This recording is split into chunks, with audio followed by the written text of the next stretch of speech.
Let's talk slice. It is a formidable shot that we all hate. I know I hate it. Like, you're stood on a tee, you know the trouble's right, and that ball is like a magnet. It's going towards it, and that is it. Okay, so I'm going to talk through how I go about fixing your slice. We're going to do it in 3 stages.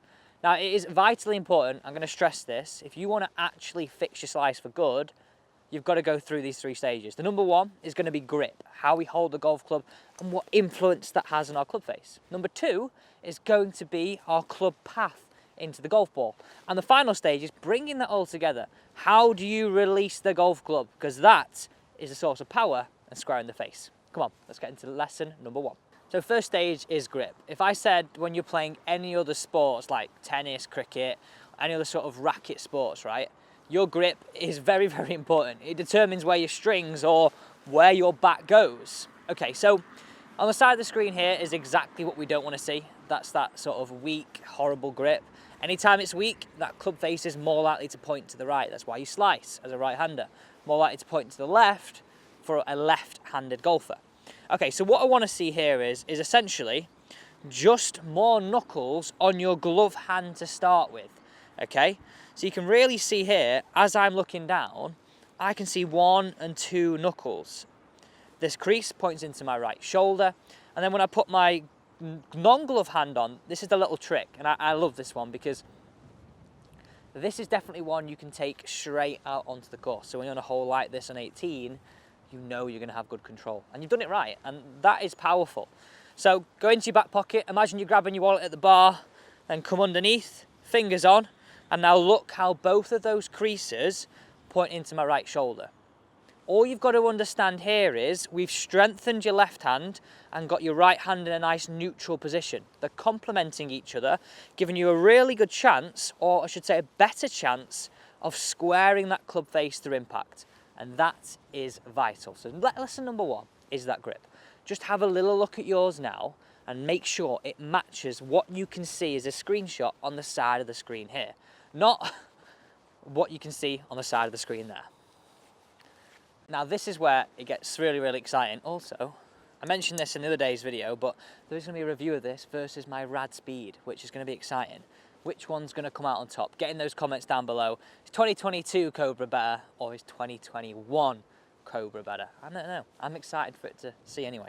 Okay, so next on our list, we said, is path. How we control our path. Now, if you think about it this way, if you just fixed your path before, right, but you still had a weak grip, before, as a slicer, we were out to in with an open face, causing the ball to have sort of this curve. Now, if you had an open face, i.e. your grip was weak, and you started to swing more to the right, you would hit it even further right, and that is not enjoyable for anybody. You might do with a little bit less curve, but generally hit it further out to the right. So this is where it's exciting now.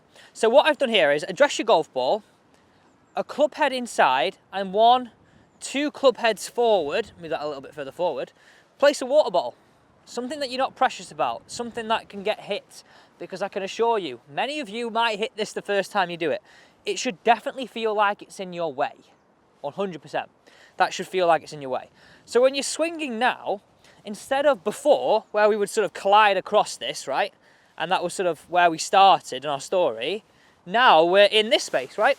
We're through this channel. Now, I want to talk about step 2 and step 3 together here. Because as I said, if you don't square the face right now to target, you are going to hit it off the planet right. So, this is controlling number 2, controlling the direction of our club path. What I want you to focus on now is, as you're changing your club path a little bit more out to the right, don't be scared to feel as though you can release that golf club and feel as though your right hand is crossing your left. So if you come face on now, this is really, really exciting point. So stage 1 was all about your grip. You're really getting that grip right. Stage 2 was using this. This is helping you control your club path. Stage 3 is controlling the release, okay? So bringing everything together. The real sort of, if you think of the release is how we manifest the improvements of club face and path, okay? What I want you to focus on, in the past as a slicer, we've never got this club face closed. we've constantly had it really open. So we're going to feel as though we swing more out to the right, okay, but we get this release happening a little bit more. And I want you to really focus on getting this right hand to cross the left. And don't be scared of allowing that to happen. And you know what, if you're a slicer and the first few become a bit hooky, I would not worry about that. So let's hit one away here and see how this really, really does feel and how it goes. Oh my. You will have that feeling of that silence, the stun of seeing that golf ball fly straighter with a lot less curve, and your playing partners be like, where did you learn that? And hopefully you tell them it was on my channel right here. So let's just break down these stages, a little bit of a recap right now. If you're gonna stop slicing the golf ball, you've got to understand that if you're slicing it in the first place, you're swinging out to in with an open face. You know what? What would be even better is for me to do it with this. It's not been on the channel for a while, so let's get it out. So if you're slicing the ball, you know you're coming across the ball like this, okay? Face open, short, weak, no good at all. What we said here is we've changed our grip, giving us more likely to square to close this club face. The second thing is we're changing the direction in which our racket is swinging in, and we're changing the story of the release. Not this way and pulling it across, but really releasing it with a bit of speed, with a bit of power to stop that ball being horrendous and weak and right and terrible and being the most common search term on the internet. How do I stop my slice? Well, you know. Thanks so much for watching today's video. I look forward to seeing you tomorrow where I've got some more reviews and some more golf content. Cheers.